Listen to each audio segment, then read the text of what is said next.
저도 유튜버가 다 된 건지 똑같은 내용인데도 조회수가 좀 더 나을 것 같은 자극적인 타이틀을 영상에 붙여보고 싶었달까요? 하지만 제가 정신의학과 진료를 2번이나 받은 것은 거짓이 아니라 진실입니다. 결혼한 지도 햇수로 8년 차인데 가장 큰 변화는 제가 누구인지, 어떤 사람인지를 아내라는 타인의 시선으로 좀 더 객관적으로 파악하게 되었다는 점인데요. 이번에 정신의학과 진찰을 받게 된 것도 아내의 권유 때문이었습니다. 원래도 약간 하나에 꽂히면 다른 것에는 신경을 잘 쓰지 못하거나 일어나지도 않은 일에 대해 과도하게 걱정하고 억측해서 안절부절 못하는 그런 성향이 있다는 것쯤은 알고 있었습니다. 살다 보니 이런 성향 때문인지 미리 앞서서 어떤 위기나 문제 상황을 대비하고 일이 영 그르쳐질 것 같으면 아예 시작조차 하지 않다 보니 다행히도 삶에 큰 굴곡 없이 살아오게 되었습니다. 그런데 제 스스로는 장점이라 생각했던 이런 기질이 타인이 보기에는 과도한 집착이나 스스로를 힘들게 만드는 파괴적인 행동으로 보였던 모양입니다. 특히 제 영상에서도 계속 언급하고 있는 집을 팔고 무주택자가 된 뒤 미국 ETF에 전 재산을 투자하고 남들이 잘 가지 않는 조기 은퇴자, 슬로우 파이어족으로 전환하는 것에 대해 저 스스로도 돌다리가 아주 모래가 될 때까지 두드리고 있는 모습을 보면서 아내가 지켜보다가 말을 하더군요. 병이 아닐지라도 정신의학과 상담을 받아보면 지금보다 훨씬 편해질 것 같다고요. 그래서 다녀왔습니다. 초진과 여러 검사 결과를 듣기 위해 재진 이렇게 2번 방문했습니다. 결론부터 이야기하면 불안에 대해 걱정하고 미리 대비하는 것은 기질적인 특징일 뿐 뇌파, 스트레스, 우울감, 역기능, 부정정서, 낮은 긍정정서 등 진찰 항목들에 대해 정상인 판정을 받고 이에 따른 약 처방이나 추가 진료 예약도 불필요하다는 판단을 받고 왔습니다. 다행이긴 했지만 한편으로는 평생 이렇게 살아야 하는구나, 남들도 이 정도 불편함은 정상범주로 간주해서 살아가고 있구나 위안을 얻게 되었습니다.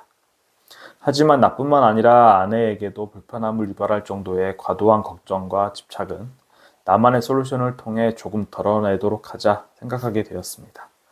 다행히 앞서 말했듯이 제가 이런 성향이라는 것은 이미 자아가 발달하기 시작했던 초등학생 시절부터 파악하고 있었기 때문에 나름대로 대비책도 알고 있습니다. 보통 어떤 이벤트 발생이 예상되면 머릿속에서는 다양한 불안과 걱정이 샘솟아나는데 그걸 그대로 방치해두면 걷잡을 수 없게 되므로 글로 적어서 분해, 정리한 후 앞으로의 대처 방법을 이리저리 배치하고 그대로 실행에 옮기면 되는데요.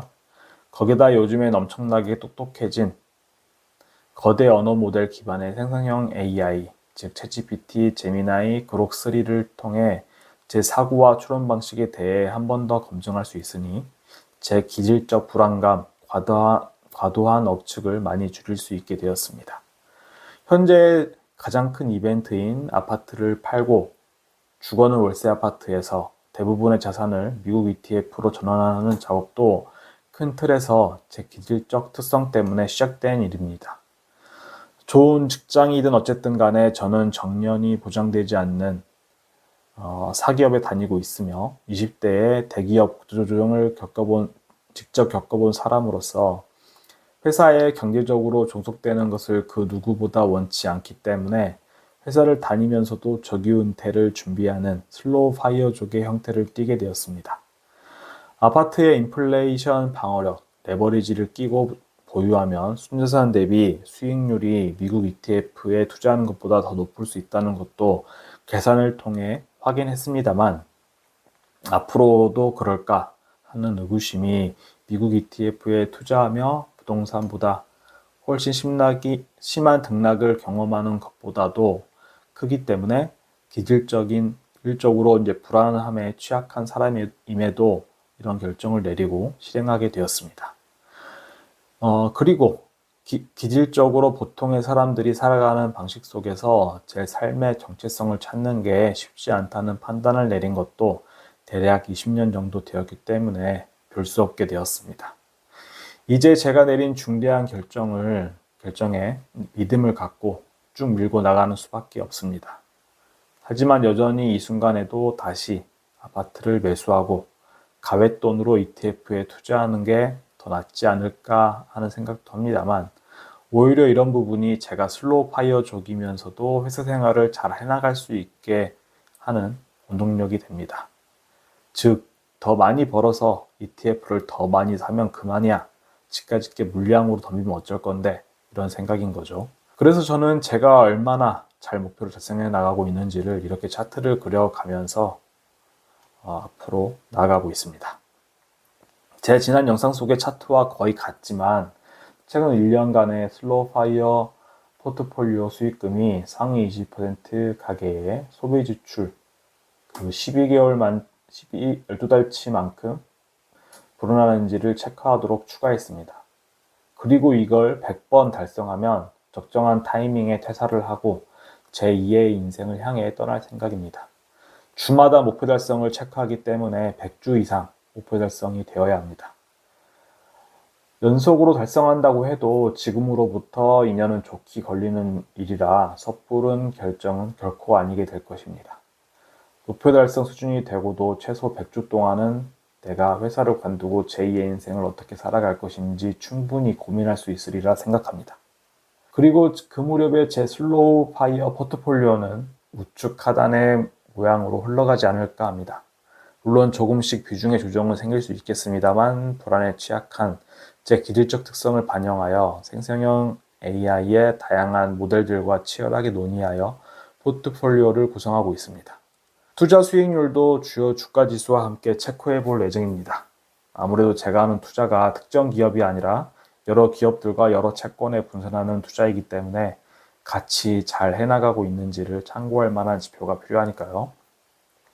특히 올해 들어 코스피의 상승이 아주 놀라울 정도 30%가량이고 반대로 S&P 500이나 나스닥이나 6% 수준 상승에다 원달러 환율도 작년 말 대비 7% 넘게 빠져 있으니 제 계좌는 그 영향을 고스란히 받아 마이너스 1.3% 정도 손실을 기록하고 있습니다. 하지만 여기서 갑자기 코스피 투자를 고민한다거나 제 투자 전략을 모두 붕괴해버리고 다시 아파트를 매수한다거나 하는 것은 전혀 고려하지 않고 있습니다. 어차피 제 선택의 결과는 10년 혹은 20년 후에 평가해야 한다고 생각하기 때문입니다. 그래서 이렇게 구체적으로 어떻게 투자할 것인지 계획을 세우고 그냥 나아가 볼 예정입니다. 이게 제가 여태까지 고민하고 정신과 상담도 받고 매일같이 AI와 토론하면서 얻은 결론입니다. 네, 그럼 오늘 영상 여기서 마치면서 다음에도 또 비슷한 이야기로 돌아오겠습니다.